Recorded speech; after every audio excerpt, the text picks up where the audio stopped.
साथियों, इंसानी ज़िंदगी जा टे अहम दौर रहंदा आहिनि। बचपन हूंदो आहे, उन खां पोइ जौबन ऐं ॿोड़पन।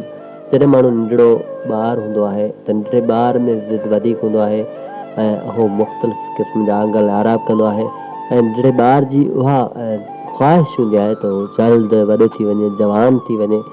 पर जॾहिं हू जीअं जीअं वॾो थींदो वेंदो आहे ऐं हुन ते ज़िमेवारियूं ईंदियूं आहिनि ऐं हू दुनिया में हलंदो आहे त उनजी वरी ख़्वाहिश थींदी आहे त काश मां ॿार ई हुजा हा ऐं पोइ साईदार असांजे सिटनि जा जवानी में पोढ़ा था थींदा वञूं।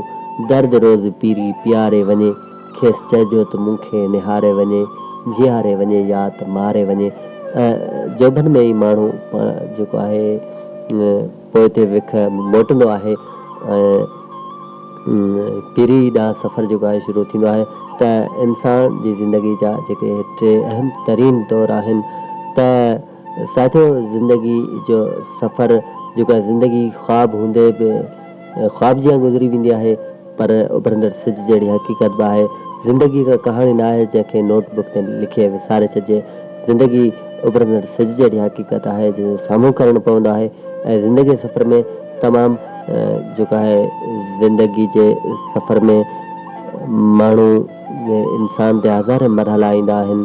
कॾहिं कॾहिं माण्हू नाकाम थी वेंदो आहे, मायूस थी वेंदो आहे, ॾुखनि जा पहाड़ इंसान जी ज़िंदगी ते किरंदा आहिनि। त साथियों, ॾुख थोरे सुख ज़िंदगी जो हिसो हूंदा आहिनि ऐं ॾुख सुखनि जी सूंहं हूंदा आहिनि। ॾुखनि खां पोइ सुख अची वेंदा आहिनि। उन करे ॾुखनि वारनि घड़ियुनि में घबराइणो न आहे, हिमत धारणी आहे, हौसलो धारणो आहे ऐं माण्हुनि जो हौसलो जेको आहे हिमालय जे बुलंद चोटियुनि जा अटल हुजणु खपे।